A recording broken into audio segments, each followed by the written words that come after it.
Hey there everybody, and welcome back to another Blender tutorial where today we are doing something very special and near and dear to my heart because we are talking about the SDF for any regular polygon. What does that mean? For months now, I've been searching for this mystery formula of how do I make a triangle, a square, a pentagon, a n-sided shape procedurally, just using a single equation, and I couldn't figure it out for the longest time. And recently, I sat down at the airport since I was headed to Maine, and I'm like, I don't have nothing to do for the next fucking 2 hours, so I just derived it, and it turns out that it's not that bad. So in this tutorial, I'm going to derive the equation with you, so this is going to be very, very math heavy, and I'm holding a pen for a reason. We're literally going to be drawing shit out. And after we come up with the derivation and the equation, I'll show you how to implement this in Blender. Does that sound good? Yay! So maybe freshen up on your trigonometry, I'd say, for this tutorial. So yes, a pen and paper style tutorial. So again, the objective of what we're going to be trying to do today is I'm going to show you how to make the equation for any n-gon. Okay, well, how do we do that? So I'm going to start off by drawing a circle. And you're thinking, why is this guy drawing a circle? What's the point? Well, we have a circle, and it's centered at some point. It could be a vector, it could be whatever, called C, okay? Circle centered at C. When we draw a polygon, whether it be a triangle, a square, a pentagon, whatever, assuming that it's regular, the way that we do that is we usually pick a point on the circle, and then we keep drawing points around the circle, and then connect those. So for example, if we had a hexagon, I might draw a point here, going along the circle, then another point here, and I'd continue with equal gaps and stuff like that. That's what makes the polygon regular. And when you connect these dots all the way through, it's gonna make a hexagon. In my case, I'm not gonna necessarily draw a hexagon because this is the formula for anything. It could be a triangle, a square, whatever. We want to keep it general, but just imagine a hexagon, for example. What we need is to somehow derive the equation that gives us this position. A particle traveling along this polygon. In other words, at any point, I need to be able to know the distance it is from the center. So again, we're interested in this mystery point as we go along the rim. I need to know the distance it is from the center, given that I've swept some angle theta. So again, we have a circle. I'm going around it using an angle that's increasing. And as it increases, we have this particle moving around it, and we need the distance for the sine distance function of this thing, okay? Well, that sounds kind of difficult. How are we going to basically solve for this x, this distance? Well, first thing we always do is we write down the things that we know. First thing we know is that this point, C, the center of the circle, to any other point that is on the circle, so for example, this second point on the hexagon, this third one, whatever, all of these are going to have a length of r, the radius of our circle. So again, x here is meant to symbolize this mystery distance, right? But this is going to be r, this is going to be r. If I was to draw one over here, this would also be distance r. That's one thing we know. The second thing we know is we actually know the angle values of this. So for example, this is angle theta is equal to 0. So I haven't swept around the circle yet, so the angle is equal to 0. As we keep on sweeping, at this point, assuming that it's some n-gon, so it's n-sided, where n is the number of sides. So if it's a 6, if n is equal to 6, it's a hexagon, etc. So we do know that this angle at this point is going to be equal to 2 pi over n. How do you know that, default cube? I know that because a circle has 2 pi radians, or 360 degrees, and we are dividing by n because we're taking, let's say, 6 steps. So this should be 2 pi, but only a sixth of it. We've only traveled a sixth of this, and then another sixth, another sixth. If it's an n-sided thing, we've traveled 2 pi divided by n, 1 unit of those along this, okay? Cool. In other words, our angle theta, whatever it is for this mystery thing, is going to be in between 0 and 2 pi over n, and I'm just going to assume it's inside this wedge and not going any further along the circle, because if it's over here, for example, this particle, we can just mirror this problem over here. So in other words, as long as we can solve this problem for theta between 0 and 2 pi over n, by rotational symmetry, we've solved it for the rest. And I know we're getting into the weeds here, but this is the setup for the problem. And now the question is, now that I've written everything we know, the angles, this radius, whatever, how are we going to find x given all this information? Well, mix of geometry and trigonometry, basically. First thing we want to do is be aware of the law of sines, if you remember that thing. So if you have a triangle, any triangle can be scalene, equilateral, whatever. That's what makes it so powerful. If it has three angles, A, B, C, and three side lengths, or I guess this one should be a C and a B, right? You have a triangle set up like this. We know that the sine of an angle, let's say A, and the ratio of that to its opposite side, so sine of A divided by A, is going to be equal to the sine of B divided by B, and that also works for C, etc. We're going to be using this fact to solve for x. In other words, since x is the side length, if I could somehow extract this angle and have another angle here, we'll be good to go. So let's start writing down some angles. So one key observation is this triangle that's made up of the center point and our first 2 points of the n-gon, this big triangle. It's actually, there's a name for this. It's not equilateral, but it has two sides that are the same. I think it's isosceles, because this is R and this is R, which means it has the same length, which if you remember from geometry means that this angle and this angle have to be the same. We have that symmetry. Okay, well, how do we take that and use it for us?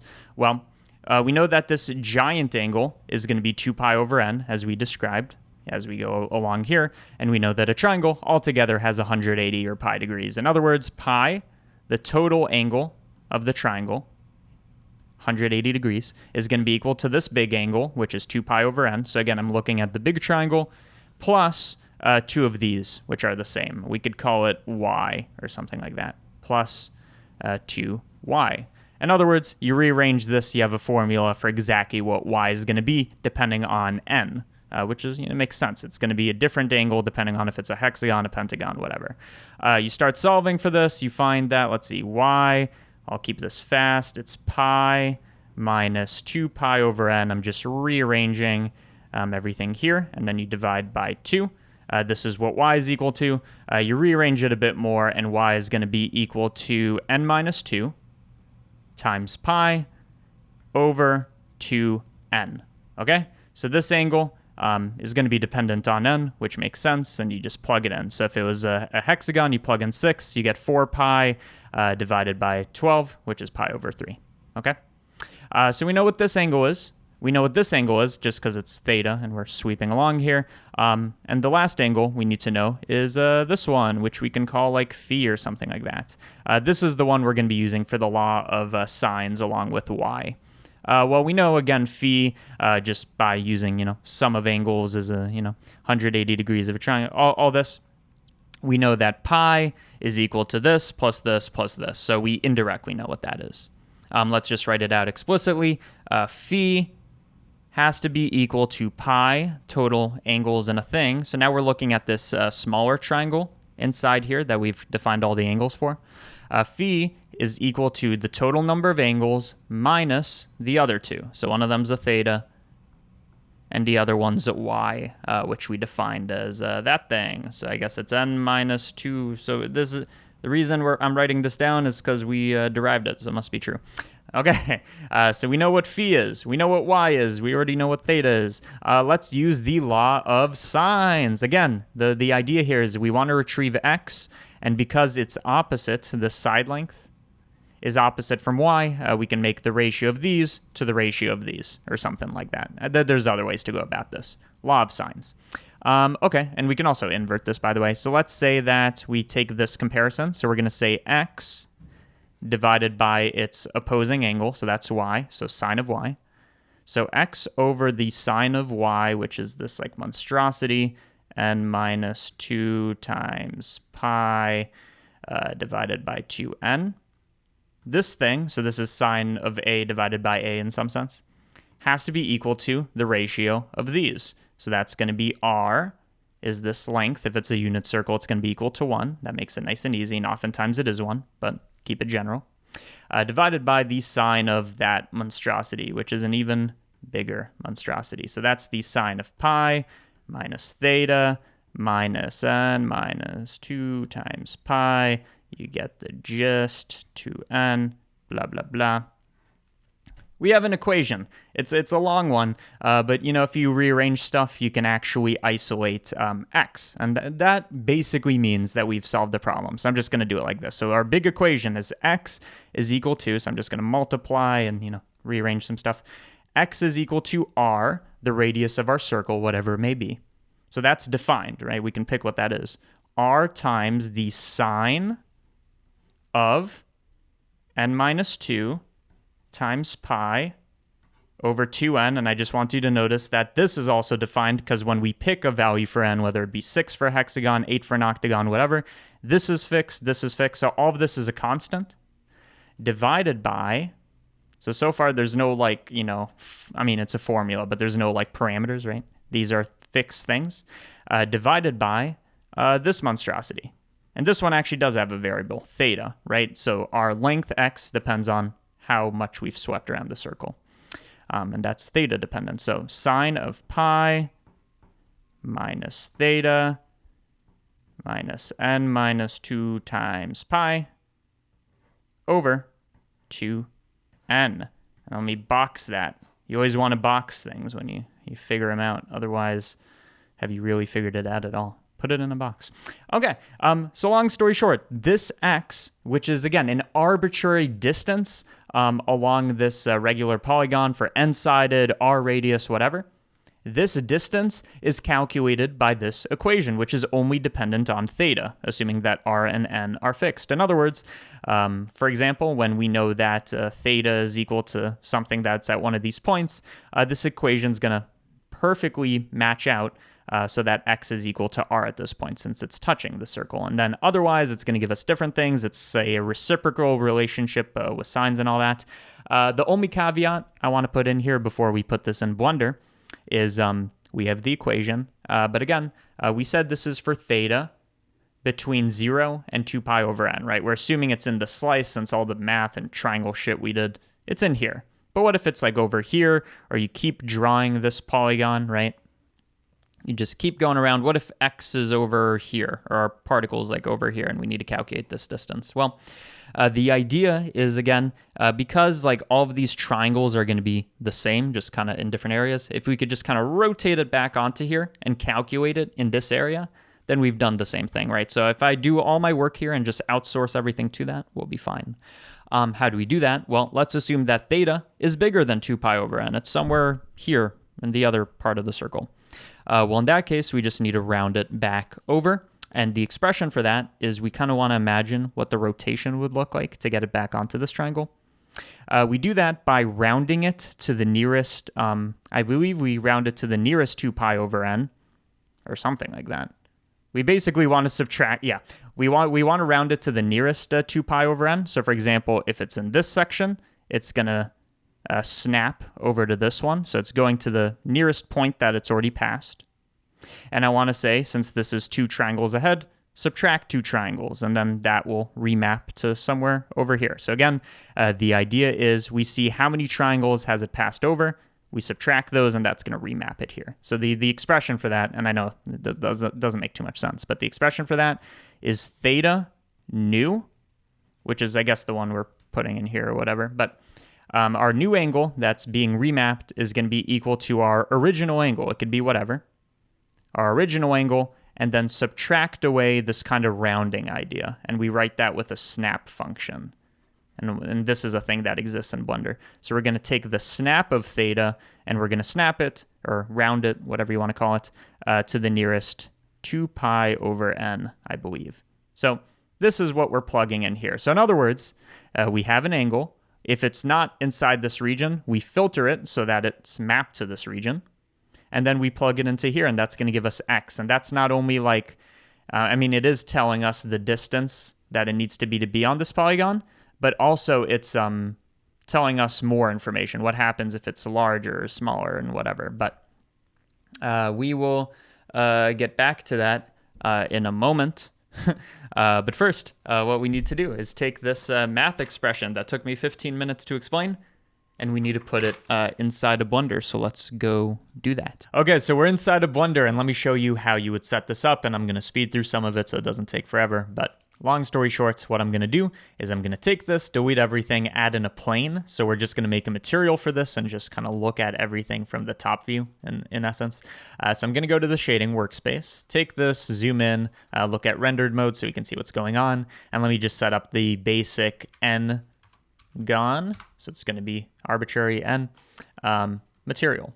So first thing we need to do is we need to translate this whole equation we have into node language. So first thing I need is a coordinate system. I need to know where the center of my circle is, where the angles are calculated from, whatever. This is done with texture coordinates. By the way, this thing up top, it's node preview. It's an add-on, link in the description if you care, but it's good for visualizing the math. Either way, I'm going to be using this not generated, but object output because it's perfect in the sense that the middle of the plane has the vector 0, 0, 0. We increase on x as we go right and increase on y as we go up, and it all makes sense, and it's negative back here. Either way, we take this coordinate system, and we need two things. Because our equation is basically a polar coordinate equation, like we need radiuses and we need angles, I want to take this and convert it into polar form instead of xy Cartesian form. So to calculate the radius, very fast, you just take this input as a vector, and I'm going to say take this and tell me the length or the radius from the center. This is already the radius expression we want. If you want to get a bit fancier, change this to distance, and then we get to change the center point of this. But I'll keep it at length since I'm keeping this centered. So here's the length expression. Now we also need a way to calculate angles, and here's the way you do that. You take the coordinate system. Again, make sure you use the same coordinate system for this and this. I'm going to separate it by x, y, and z. Why am I doing that? Well, I'm using this as a way to calculate the angle. Here's how I do it. I take a math expression. I set this to arctan 2. Which is basically arctangent, but it has division built in.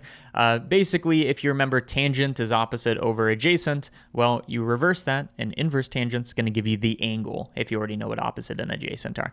Long story short, take y, plug it in here, take x, plug it in here. And you can see this gives us an angle that sweeps from 0 to something that doesn't really make a lot of sense. Like right now, if we were to look at this angle, and we visualize it here, you can see it does sweep, but, you know, it's kind of like split in two. So the way we fix this is I want a nice angle going from like 0 to 2 pi like in any circle instead of this broken thing. Take map range. We're going to map from, it's going from 0 to pi and 0 to negative pi here. So I'm going to remap this from negative pi to 0 to 1, for example. So I've taken this and now it's a clean 0 to 1 as we rotate around. I'm just going to take this and multiply it by 2 pi. Just so that it's consistent with our circle. So now we have an angle that goes from 0 to 2 pi and a length. So I can actually take these and kind of minimize them. I don't care about those. The main thing we care about is these are the two coordinates or the two parameters, like our x and y, but now there aren't data, that we're going to be using to write out this expression. So now what I need to do is write out this like monstrosity where x is going to be r in this case. X just means distance or radius, whatever. We're going to plug this in and make it equal to this equation. So I'm going to speed this up since it's just a bunch of math, but only thing I want to make clear before we start is I should also introduce a parameter that is going to be our n value. So this could just be called n. So this is where I say it's a hexagon, if it's 6, whatever. Introduce that, and that's what n is going to be for all of these, just so we can, you know, modify it on the fly. And I guess we can also add in a radius parameter, and that's for the, I don't want you to get confused, that's for this r that's up here at the top of the equation. It's different from, this is the r for our coordinate system. This is just a constant for how big the n-gon is going to be. So let me plug stuff in, and why don't check out this time lapse. Be right back. Okay, so I think I finished plugging everything in. Basically, all these math nodes are basically the node representation of multiplying and subtracting and all this. So I think I put in the correct order of operations, and now let's, make it actually display something, and then we also need to make sure it does that theta snapping thing we talked about. But so here I have the whole expression, basically big sine thing divided by another big sine thing. We want to take that and see, or we want to make it equal to x, which again is this like length output, but we need a way to graph it. So what I'm going to do is I'm going to take this output and our length, and we basically want to compare them however you want to do that. So you could do this with a greater than, less than, whatever. And you can see this isn't really giving us what we want. Maybe it's giving us one side of the shape, and that can change depending on n, so the slope of it would change. It's kind of correct, but not at all. This is, again, because we need to do that theta snapping thing, because right now we're just plugging in any angle between 0 and 2 pi. Again, it should be between this 0 and 2 pi over n range. So how do we do that? So I'm going to take the angle. We want to snap it. So this is literally a function in here somewhere. There we go. We want to snap it to the nearest 2 pi over n. Let's calculate that. So we want to put in 2 pi. You can literally just type this in. 2 pi divided by n, which again, anytime you're using n, we're going to make it dependent on that parameter, just so we can change it on the fly. So we're going to snap it to the nearest 2 pi over n, and then we're going to do that subtraction. So the angle minus the corrected snapping thing, and I'm just going to plug this in here now. So basically, same expression, but now I'm making it dependent on this. And let's see what this looks like. Okay, I noticed 2 quick mistakes. First of all, it's 2 pi divided by n. I said it, but didn't do it. So make sure this is divide. And second of all, you're seeing it's a pure white screen. This is because it's actually working, or at least it should be. The radius is just too big. So boop, and there we go. We have a hexagon. So again, this radius thing that I keep talking about, it's a number. It's a parameter that we can just like change, and that's the size of the shape. But what we really care about is this one, where I can say it's a pentagon or a triangle, or when you put in 2, it's weird. It's like it's kind of like the equation for a circle, but it doesn't show anything. And there's a 1. But you can make it however many sides you want, and you can actually see it's kind of like unraveling this and adding in extra segments is what it looks like. And as you would expect, as this gets bigger, it approximates a circle. So let's say we want the septagon, so 7 sides, smaller. That's how we do it. But there's also other ways to compare this. So instead of the greater than, you could do a less than. Instead of that, you could do a subtraction. And this really shows the value of what we've done here. It's not just a cutout shape, but it's actually a distance function, right? So I take this, I take an absolute value. And you can see it gives us the distance away from the rim of whatever polygon we choose, which you can use for a bunch of stuff. So you can literally use this as an SDF. You can use this for like min and max metaball type things that I've shown before. Or you can use this for like weird effects, like let's throw this through a modulo. See what that does. There we go. And you can see the rounding happens as we get further away, which is how SDFs work. But either way, I don't have much more to say about this. So, of course, there's the interesting thing of what do you do with this now that we have it? And that's like for other tutorials, what do we do with this project? But I just wanted to do an in-depth thing about how to make any polygon of any size. So 6 hexagons have always been notoriously a little hard to make. There are cleaner ways to do this, but for doing it for any n-gon, I don't know. So there you go. That exists. Weird tutorial, I know. Blunder in math, but here we go. So hopefully you guys enjoyed it. Here's a list of patrons. Why do I do that? Must feel like it's coming out of nowhere. I run a Patreon for this channel and also for the CG Matter channel. And it's a place where people can, if they like the videos I make, the tutorials I make, they can donate there. Or you could buy things. So for example, I upload tutorials early. All of them. So you could have watched this one early, other ones early. That's a patron benefit. Additionally, I make exclusive tutorials every once in a while that are not on YouTube, or at least publicly. You could get those via Patreon, project files. This node that I made, I'm going to turn it into a node group. It's going to be available on the Patreon. You don't need to make it yourself, but it exists. Check it out if you want. Join the 782, last I checked, people that are currently enjoying the best benefits in the Patreon game. And I hope you learned something. I'm sure you did. You didn't know this before. Don't kid yourself.